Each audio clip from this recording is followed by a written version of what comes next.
little bit because I'm like, I probably shouldn't be standing on this thing. This would this would hurt. So, Tanya, do you have any memories of seeing Deep Blue Sea, the first one, for the first time?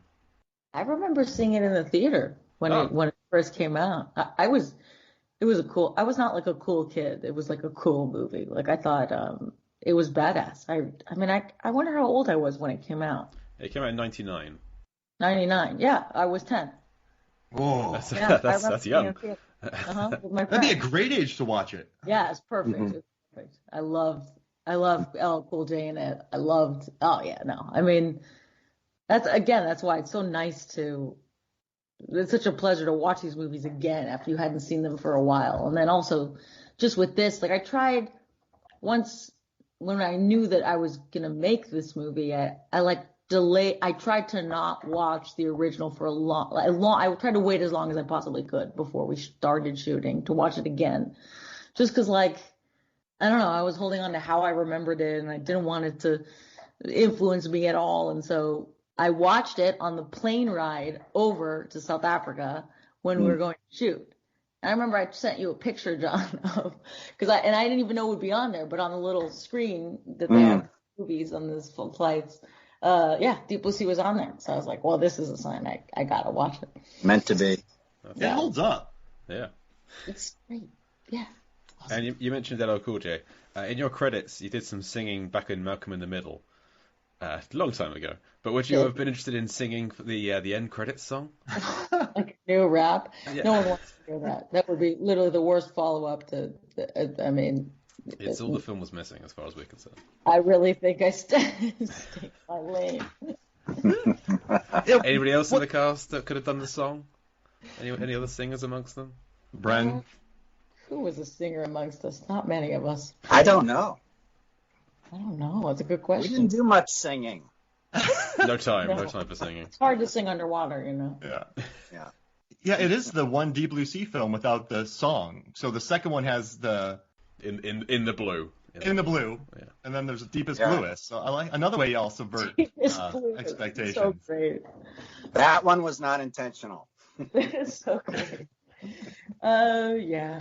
I was working in a theater when Deep Blue Sea came out, and I loved cleaning a theater. That song, like it was. I got to listen to Deepest Bluest every 3 hours. It, made the cleaning go by a lot faster. Yeah. No, I loved it. Yeah. They don't do that anymore really in movies. It's not really a tradition, I guess, to have somebody in the film who acts in it also sing the end credits. It's a shame. No, they still do, kind of. I can't remember. I mean, Will Smith's the only one that's coming to mind, but I can't remember the last time he did that either. Epic. Oh, yeah, Dustin Hoffman in Kramer vs. Kramer. Clint Eastwood in Gran Torino. No. Yeah. Sorry. Well, one thing I liked a lot, I was listening to the San Diego Comic-Con panel, and Tanya, you said it's kind of like an action horror film, and you're right. I don't think there's that many of those anymore. Just like a fun Deep Blue Sea 99 or Deep Rising from 98, just action horror. Does that make sense? I remember you saying that. It feels nice watching that. It was refreshing. Yeah, I don't see why something has to be one genre or the other. It's like a kind of, sort of feels like it's part of the tradition of an escapist movie that's fun and easy to watch and well made and, has horror elements and action in it. I think, I think it's a shame to have such a narrow view of what niche a movie has to fit into. That's probably why a lot of horror movies all look exactly the same, because they have to follow the same formula. So it's nice that something like this, which I don't know what would you call it, action adventure horror, sci-fi, maybe just because of the storyline, but it sort of shares a little bit of everything. So it's not. Yeah, I like that about it very much. Yeah, I guess if it was in a blockbuster, it might be in the horror section. I guess, but is it? But it's more of an action film. Yeah. Yeah, I wouldn't. I mean, if I think horror, I think It's listed on IMDb as an action horror sci-fi. Yeah. Action horror stuff. Yeah. I guess that debate goes around Predator and Aliens too. Yeah. I mean, we're not. This is the era of no labels. Everyone's. You don't want something anymore. Every film gets to pick what its genre is. Yeah. Nice. Well, John, do you have any other plans for Deep Blue Sea in the future? Can you not say anything? Well, I definitely can't say anything, but all I can say is Shark Week 2022.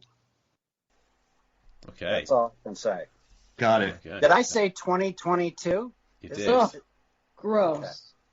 Okay. Yeah, Jeez Louise. that's all I can say. Well, Got it. every sequel so far hasn't brought any characters back. We hope that changes. I hope that for the next changes as film. well. Thank you. I think that, perhaps the ending of our movie might suggest certain ways the wind might blow or the story may sail, but I'm forbidden to say anything other than Shark Week 2022. Okay, we're hoping for an Ocean's style, bring back all the surviving characters from every film so far. I think there's 8 or 9 characters that could come together. That'd be pretty cool. Oh, We'll see. We'll see. I'm pumped up right now. I feel like I should go for a run. That's pretty. I don't know what you meant by that whole thing. I mean, you're just saying that 2022. Yeah. That's awesome. Well, it is awesome. I can't say it's a firm Yeah. promise, but I can say that that's an intention. Good. Well, I'm just Okay. really happy though that this movie, it's like 71% on Rotten Tomatoes. I'm happy that people are digging it. I like that critics are digging it. I love seeing. I mean, it's the only Deep Blue Sea film, if you listen to critics, but that has the fresh label. And it blows my mind that Deep Blue Sea was 60 for a little while, then it went back down to 59. It's like a roller coaster of emotions for me seeing that. But I love seeing the critics digging it, and we're trying to do our best to spread the love about it because we were just going to do Deep Blue Sea, the first film, and then we watched a third one, and we're like, all right, well, we should We have to do all of them now. can't Yeah, not. and we didn't want to. Yeah, we don't want to skip Deep Blue Sea too. So we covered that. We cannot wait till we get to Deep Blue Sea 3. We're really looking forward to digging into it week after week. No, and Happy. yeah, we weren't planning on it, but it was. I'm telling you, I watch a lot of movies, and it was just so refreshing watching Deep Blue Sea 3. I don't know, I had a lot more fun with it than most films I can think of because I didn't know where it was going. There's spin kicks in it. That's cool. There's a shark and a trash compactor. Yeah, there is. Never seen that before. So. Yeah, there's shark punches. I mean, that's rare. And there's decapitation by shark. I mean, Yeah. what more do you want?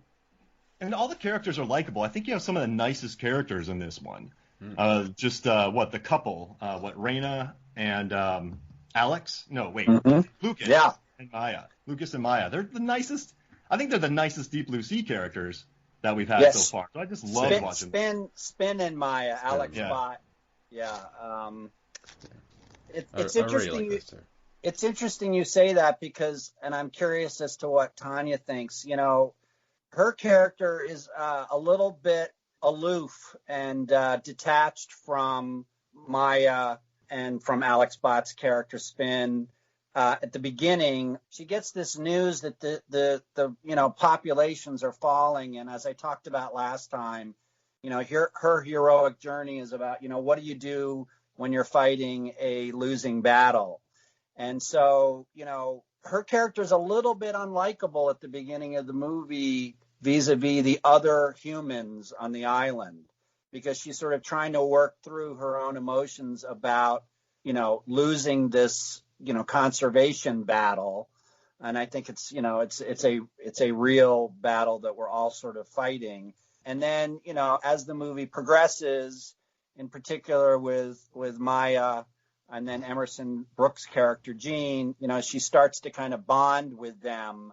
So I agree that they're generally likable, but we actually tried to make Emma a little bit unlikable at the beginning and then pull her towards a likability, that was part of her arc.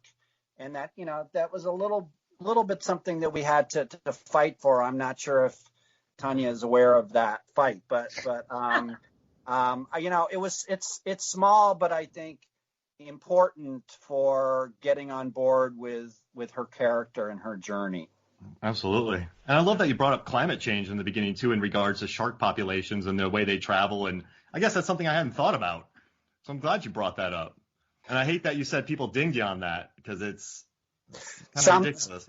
Some did. I mean, I think that what's happening, obviously, with the oceans is tragic and horrible and needs a lot more, attention. And I think that, when you're doing a movie like this, and I'm curious as to how you felt, Tanya. We were we very much wanted to have our character involved with the fight to save the oceans, and that, at the end of the movie, she had to kill what she loved the most, which are these, which are sharks.